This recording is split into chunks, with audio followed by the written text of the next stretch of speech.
사도신경으로 우리의 신앙을 고백합니다.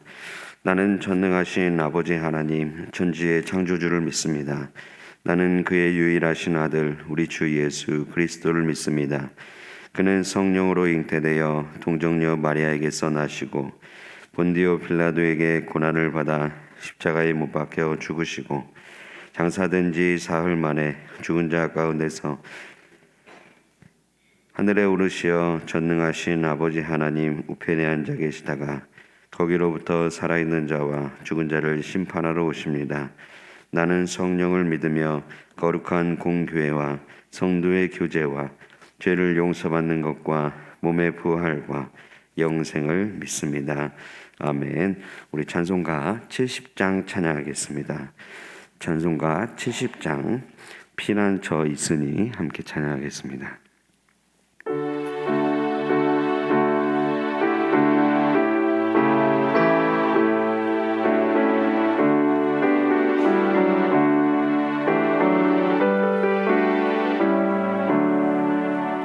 피난처 있으니 환난을 당한 자이니 오라.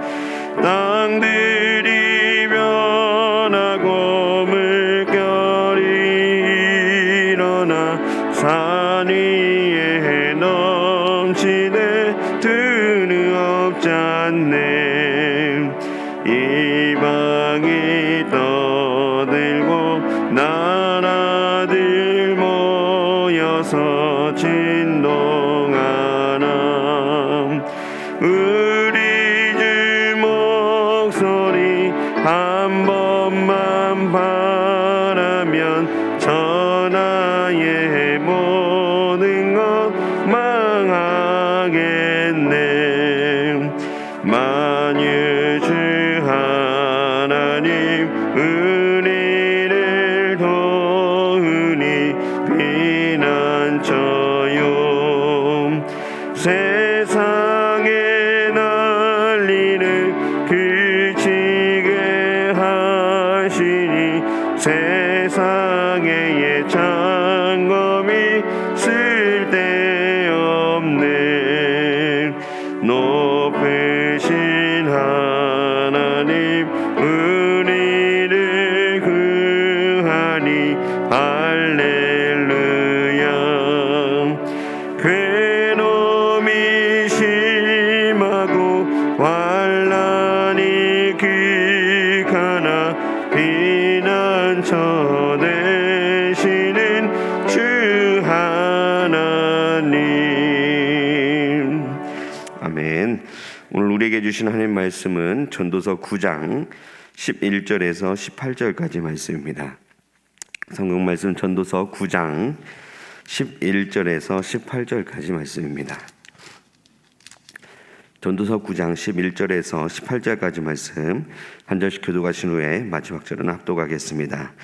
내가 다시 해 아래에서 보니 빠른 경주자들이라고 선착하는 것이 아니며 용사들이라고 전쟁에 승리하는 것이 아니며 지혜자들이라고 음식물을 얻는 것도 아니며 명철자들이라고 재물을 얻는 것도 아니며 지식인들이라고 은총을 입는 것이 아니니 이는 시기와 기회는 그들 모두에게 임함이니라. 분명히 사람은 자기의 시기도 알지 못하나니 물고기들이 재난의 그물에 걸리고 새들이 올무에 걸림같이 인생들도 재앙의 날이 그들에게 호련히 임하면 거기에 걸리느니라.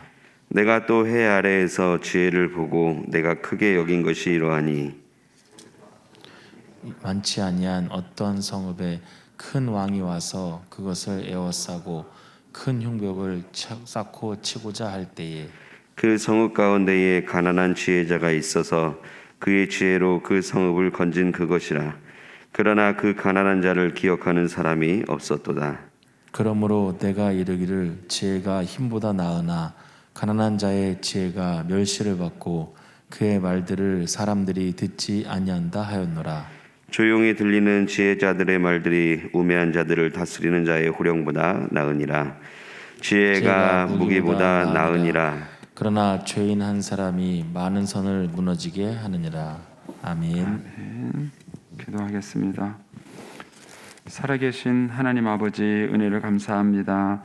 지난 간밤에도 저희들을 눈동자같이 지켜주시고 주님 품 안에서 편히 쉬게 하셨다가 이 새벽에도 저희들을 주 앞에 불러주심을 감사합니다.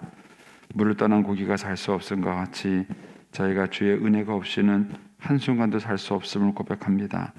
이 새벽에도 말씀과 기도 가운데 저희들을 만나주시며 주의 성령으로 충만케 하여 주옵소서. 기도의 영을 부어주시고 마땅히 간구할 것들로 기도할 수 있게 하여 주옵소서. 예수님의 이름으로 기도 올려옵나이다. 아멘. 이 새벽에도 주의 은혜와 축복이 함께 하시기를 축원합니다. 광고 하나 드리겠습니다. 우리 전미화 권사님 모친께서 어제 소천하셨습니다. 장례식장은 금감병원 장례식장 특실이고요. 장례는 저희가 주관하지 않습니다. 입관은 오늘 오전 11시에 있고요. 발인은 내일 오전 8시 30분에 있습니다. 교회에서는 이제 위로 예배를 드리기로 했습니다. 그래서 오늘 오후 2시에 위로 예배를 드리러 가고요. 교회에서는 1시 40분에 출발하도록 하겠습니다. 전미화 권사님은 7여전도회고요. 우리 남편 백승문 집사님은 삼남전도회입니다. 구역은 2교구 18구역입니다.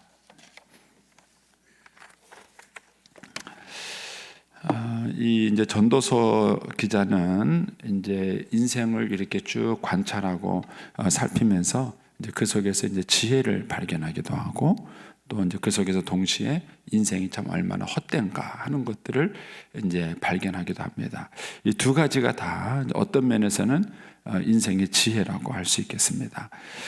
오늘 이제 11절 말씀 이렇게 보시면 내가 다시 해 아래에서 보니 빠른 경주자들이라고 선착하는 것이 아니며, 그러니까 빨리 뛴 사람이 1등을 해야 되는데 꼭 빨리 뛴다고 해서 1등이 되는 것은 아니라는 거죠. 용사들이라고 전쟁에서 승리하는 것이 아니며, 지혜자들이라고 음식물을 얻는 것도 아니며, 명철자들이라고 재물을 얻는 것도 아니며, 지식인들이라고 은총을 입는 것이 아니다, 이렇게 말해요. 그러니까 여기서 언급된 빠른 경주자, 용사들, 지혜자들, 명철들, 또 지식인들, 이런 것들은 인간의 노력으로 이제 이루어지는 것들이죠. 사람들이 이제 자신의 인생을 조금 더 이렇게 낫게 또는 어떤 면에서 더 이제 풍요롭고 좋게 하기 위해서 사람들이 이제 이런 노력을 기울이는 거죠. 공부를 하기도 하고 또 지혜를 배우기도 하고 뭐 체력을 키우기도 하고 뭐 국가적으로 뭐 이제 군사력을 키우기도 하고 이제 그렇게 얘기를 하는 것입니다. 그러나 이제 그런 것들이 노력한 만큼 인생에서 대가를 얻는 이런 결과가 오면 참 좋은데 인생을 가만히 살펴보니까 꼭 그런 것은 아니라는 것이죠. 빌 게이츠라는 사람이 이제 세계적인 갑부 중에 하나입니다. 그런데 이제 그 빌 게이츠가 세계적인 갑부가 된 것은 컴퓨터 때문이에요. 컴퓨터 때문에 그 세계적인 갑부가 됐는데 한 번은 이제 어떤 분이 그에게 물었습니다. 당신이 그렇게 세계적인 갑부가 된 것은 노력의 결과라고 생각하느냐 이렇게 물어봤을 때 빌 게이츠가 아니라고 대답했습니다. 노력의 결과가 아니라 어떻게 보면은 시기를 잘 만났다는 거예요. 시기를. 그러니까 이제 빌 게이츠라는 사람이 컴퓨터가 막 형성되고 활동했던 시기에 그 사람이 한 거예요. 그래서 그 덕분에 그게 이제 큰 이제 기반을 형성하게 됐고 소위 말하는 윈도우라는 이제 컴퓨터를 운영하는 운영 체제의 기반을 갖게 됐고 그것 때문에 그 사람은 지금도 앉아서 돈을 버는 거예요. 컴퓨터 한 대가 팔릴 때마다 윈도우라는 운영 체제가 있어야 되는데 그러면은 그 프로그램 하나당 그 사람한테 5만 원씩 간대요. 우리나라 돈으로. 상상을 해보셨어요? 사람들이 컴퓨터 할 때마다 그 사람한테 5만 원씩 간다는 거예요. 앉아서도 계속 돈을 버는 거예요. 지금도.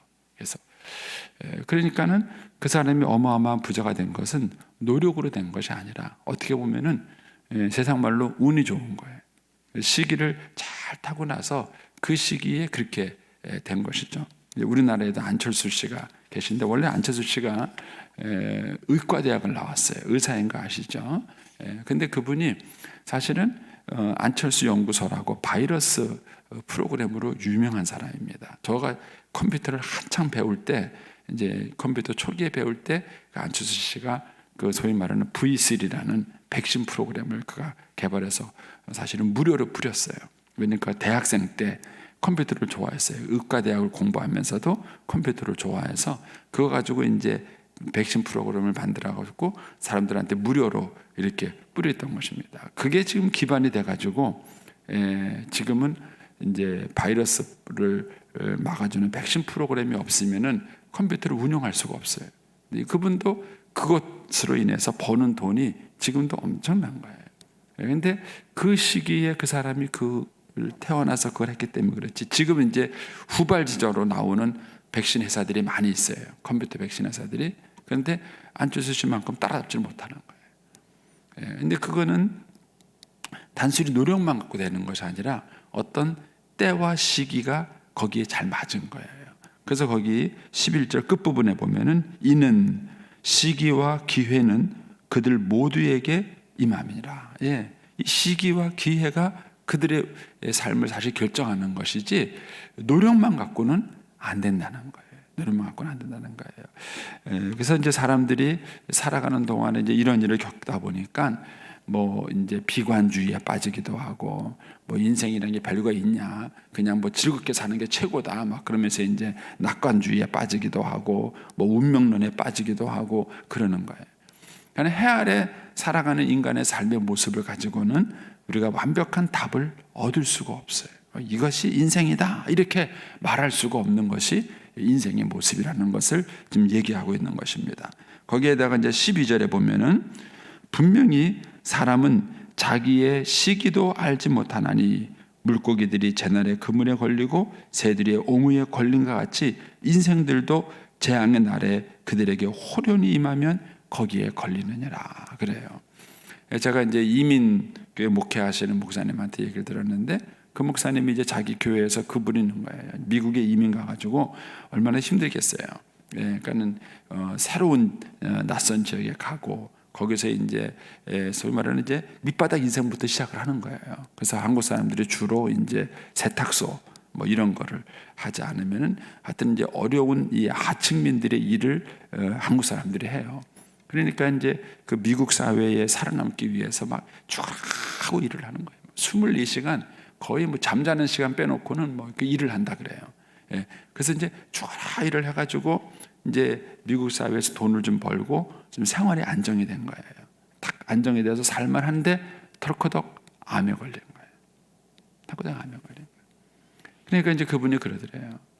내가 이렇게 열심히 노력해서 산 게 무슨 보람이 있냐는 거예요. 좀 미국에 와서 뭔가 남들보다 좀 편안하고 좋게 살려고 와서 이렇게 죽으라고 쉬지도 않고 일을 했는데 일을 해서 뭔가 좀 살만하니까 털커덕 암에 걸려서 죽게 된 거예요. 그러니까 이런 것들이 인생에게 예고가 일시 오는 게 아닌 거예요. 그래서 거기 그런 말 하는 거예요. 사람은 자기의 시기도 알지 못하나니. 자기의 시기도 알지 못하나니. 그러니까 사람이 열심히 준비했지만 헛된 거예요. 제가 언젠가도 그런 말씀을 드렸지만은 저도 이제 나이가 드니까 이제 나이든 목사님들이 앉아서 얘기를 하면요 다 은퇴 얘기를 하세요. 가요 은퇴하면은 이제 어떻게 생활하냐. 그러니까 뭐 지금부터 준비해야 된다. 뭐 어떤 선배 목사님은 제가 50대 중반부터 저한테 그 얘기를 하더라고요. 고 목사, 그러면서 이제 야, 너 이제 지금부터 준비를 해야지 하면서 얘기를 하세요. 근데 이제 그분들 얘기 들으면은 이성적으로 틀린 얘기가 아니에요. 다 맞는 얘기예요. 그렇게 해야 되는 거예요. 근데 그렇게 하다 보면은 도대체 왜 목사가 됐는지를 모르겠는 거예요. 막 혼란스러운 것이 막 현실적으로도 쉽지 않은 문제고 막. 근데 이제 저도 이제 이런 것 때문에 이제 하나님께 이제 기도한 적이 있었어요. 근데 어느 날 하나님이 저한테 그런 깨달음을 주시더라고요. 성래야, 너 은퇴하는 날, 네 은퇴하고 그 다음 날 네가 죽으면 그 네가 준비해 놓은 게 뭐냐 그러시더라고요. 열심히 자기가 은퇴 준비한다고 막 해놨는데 은퇴하는 다음 날 죽었어요. 그럼 뭐 연금이 무슨 소용이 있고 뭐 다 이게 무슨 소용이 있는 거예요. 그러니까는 인생에게 이런 어떤 시기와 기회가 언제 오는지 사람들이 아무도 모르는 거예요. 그래서 거꾸로 적용을 했어요. 그래서 아유, 하나님 알아서 해주시든가 아니면은 뭐 안 해주시려면은 은퇴한 다음 날 불러가시든가.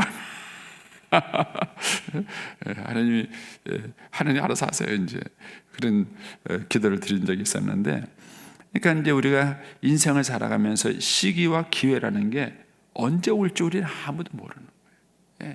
자기가 열심히 노력해서 노력한 대로만 살아가고 자기가 스케줄을 세운 대로만 탁탁탁탁 인생이 딱 진행이 되면은 그게 얼마나 좋아요. 근데 그렇게 열심히 노력했는데 자기에게 이런 시기가 언제 찾아올지 아무도 장담할 수 있는 사람이 없다는 거예요. 마치 물고기가 그물에 걸리듯이 갑자기 그냥 그런 일이 탁탁 내 인생에 다가오게 되는 것이죠. 이게 인생이라는 거예요. 그러니까 우리가 어제도 묵상하셨겠지만은 막 그렇게 안 먹고 안 쓰고 안 입고 막 그게 무슨 의미가 있냐는 거예요.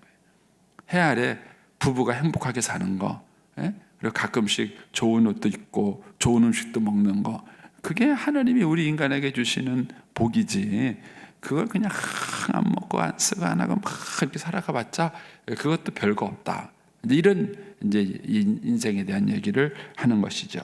그다음에 이제 13절부터 18절까지는 이제 지혜에 대한 얘기를 합니다.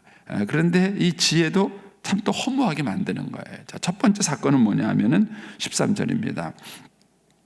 내가 또 해 아래에서 지혜를 보고 내가 크게 여긴 것이 이러하니 곧 작고 인구가 많지 않은 어떤 성읍에 큰 왕이 와서 그것을 애워싸고 큰 흉복을 쌓고 치고자 할 때에 그 성 가운데에 가난한 지혜자가 있어 그의 지혜로 그 성읍을 건진 그것이라. 그러니까는 어느 자그마한 성읍에 더 큰 나라의 임금이 쳐들어와 가지고는 그 성읍을 공격하는 거예요. 막을 힘이 없는 거예요. 그런데 지혜자 한 사람이 나타나 가지고는 그 왕과談판을 지은 거죠. 그래서 이제 지혜롭게 그 성읍을 구한 거예요. 그래서 16절에 이런 말이 나오는 거예요. 그러므로 내가 이르기를 지혜가 힘보다 낫다. 지혜가 힘보다 낫다. 그러니까 이런 면에서 지혜를 얻는다는 것은 굉장히 좋은 거예요. 지혜가 힘보다 훨씬 낫기 때문에 우리에게 유익을 주는 게 많은 거예요. 그런데 문제는 그 지혜자가 가난해요. 거기 15절 뒷부분에 가시면 그러나 그 가난한 자를 기억하는 사람이 없어요. 그 지혜자가 가난하니까 이 지혜자가 그렇게 큰 공로를 세웠음에도 불구하고 돈 없다고 무시받는 거예요. 그래서 16절에 가서 이제 중간에 그런 말이 나오죠. 가난한 자의 지혜가 멸시를 받고 그의 말들은 사람이 듣지 아니한다. 그러니까는 지혜가 힘보다 훨씬 나아요. 힘으로부터 지키지 못하는 성읍을 지혜로 지켜내기 때문에 지혜가 힘보다는 훨씬 나아요. 그런데 그 지혜자가 가난하다 보니까는 사람들이 그 사람이 이루어놓은 공로도 잊어버리고 또 그 사람의 말을 듣지도 않고 무시한다는 거예요. 그 가난한 때문에 지혜가 무시하는 거예요. 그러면 지혜보다 나은 건 돈 많은 건가요? 이제 전도서 보면 또 그런 얘기도 나와요. 돈은 많은데 지혜가 없는 사람. 일은 열심히 해서 많은데 지혜가 없어요. 그래서 소유는 많이 했는데 누리지 못해요. 이건 헛된 일하는 것이죠. 소유가 무슨 의미가 있냐? 누리지 못하면은 아무것도 아니다. 이렇게 말을 하는 거예요. 결국 인생이 얼마나 허무한가. 그러니까 내가 열심히 지혜자가 되려고 열심히 지혜를 해서 배웠는데 그렇게 해서 배우는 그 지혜가 가난하다는 이유로 무시당하는 거예요. 누가 그걸 느끼는 거예요? 예전에 이제 우리나라 정치에도 보면은요, 대통령들이 훌륭한 대통령들이 사실은 없는 것은 아니었어요. 예를 든다면은 이제 김영삼 대통령 같은 경우는 그 금융 실명제를 했잖아요. 이거는 좀 엄청난 일입니다. 그러니까는 이 금융 실명제가 있기 때문에 그나마 보이스피싱을 이나마 막는 거예요. 만약에 금융 실명제가 없었다 그러면은 보이스피싱 지금보다 피해자가 훨씬 많습니다. 막을 재간이 없어요. 그런데 뇌물에 대한 부패 고리라든가 이런 걸 다 끊을 수 있었던 그 기반이 금융 실명제예요. 그런데 이 금융 실명제를 해낸다는 게 얼마나 어렵습니까? 대통령이. 근데 이제 정말 김영삼 대통령이 전격적으로 그걸 했어요. 사람들이 막 완전히 깜짝 놀랐죠.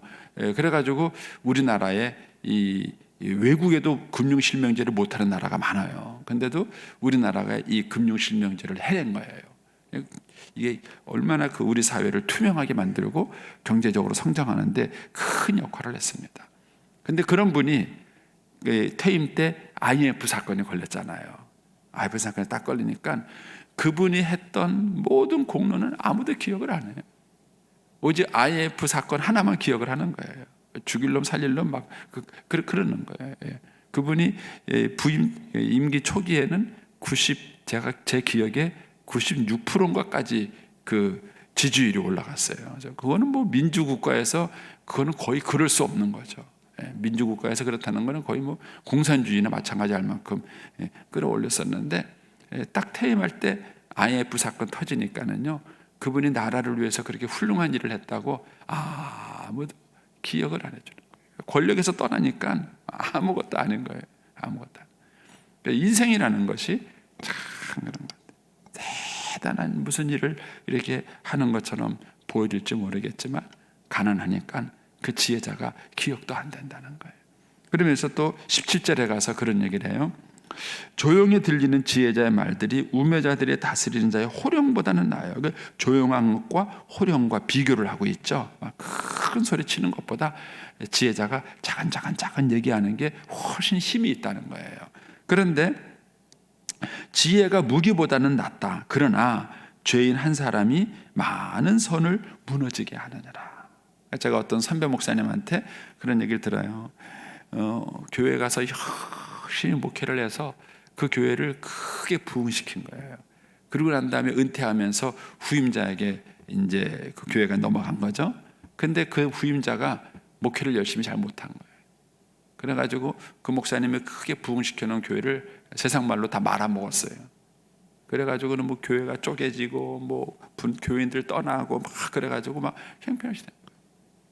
그러니까 이제 그 목사님이 그러세요. 도대체 내가 이렇게 열심히 한 게 무슨 의미가 있는가? 그러네. 무슨 의미가 있는가? 여기도 그렇게 말하는 거야. 지혜자가 열심히 세우는 것을 미련한 사람 한 사람이 와가지고 그걸 다 망가뜨리는 거예요. 다 무너뜨리는 거예요. 이런 걸 보면 지혜가 참 좋기는 해요. 지혜가 참 좋기는 한데 가난이 또는 죄가 그 지혜를 다 무의미하게 만들어버린다는 거예요. 이게 인생에서 일어나는 일들이에요. 이런 인생에서 도대체 뭐가 의미가 있고 이런 인생에서 뭐가 보람이 있는 겁니다. 여기서 이제 중요한 단어가 나오죠. 11절에 가시면 내가 다시 어디에서? 해 아래에서. 이 전도서에서 이 표현이 계속 반복이 돼요. 13절에도 가면은 내가 또 뭐요? 해 아래에서. 그런 거예요. 그러니까 저와 여러분이 해 아래에 살아는 답을 구할 수가 없어요. 해 아래에서는요, 허무주의, 비관주의 뭐 이런 것으로부터 벗어날 재간이 없어요. 근데 저와 여러분의 삶이 의미가 있으려면요, 하나님 아래에서 살아야 합니다. 하늘 아래, 해 아래가 아니라 하늘 아래, 하나님 아래에서 살아야 우리의 삶에 답이 나오고 이런 삶 속에서 우리가 의미를 찾을 수가 있는 것입니다. 세상에서는 결코 이런 답을 구할 수가 없습니다. 만약 우리의 자녀들을 우리가 이제 가르치는데 하나님 말씀은 가르치지 않고 그 자녀들에게 세상적으로 실력을 갖추고 능력을 갖추게 하면은 11절 같은 꼴을 겪는 거예요. 지혜자라고 해서 다 되는 거 아니고 빠른 경주작을 해서 다 1등하는 거 아니고 그런 거예요. 그래서 우리 자녀들을 만약에 그런 쪽으로만 공부를 가르치고 키운다면은 그 아이들이 언젠가는 인생이 얼마나 허무하고 쓸쓸한가 하는 것에 좌절할 수밖에 없는 것입니다. 이제 그 아이들의 삶 속에 후회하지 않는 삶을 가르치는 것은 어렸을 때부터 하나님을 알게 하는 것입니다. 그리고 하나님 없는 삶은 허무할 수밖에 없다. 그리고 그 하나님의 지혜와 하나님의 능력 안에 살아가는 것만이 우리의 삶을 가장 아름답게 한다. 이것이 나중에 이제 전도서 12장의 결론이 되는 것입니다. 저와 여러분이 오늘 한날을 살아갈 때도 해 아래에서만 살아가는 것이 아니라 하나님 아래에서 믿음으로 살아가는 한날이 되시기를 축복합니다. 기도하겠습니다.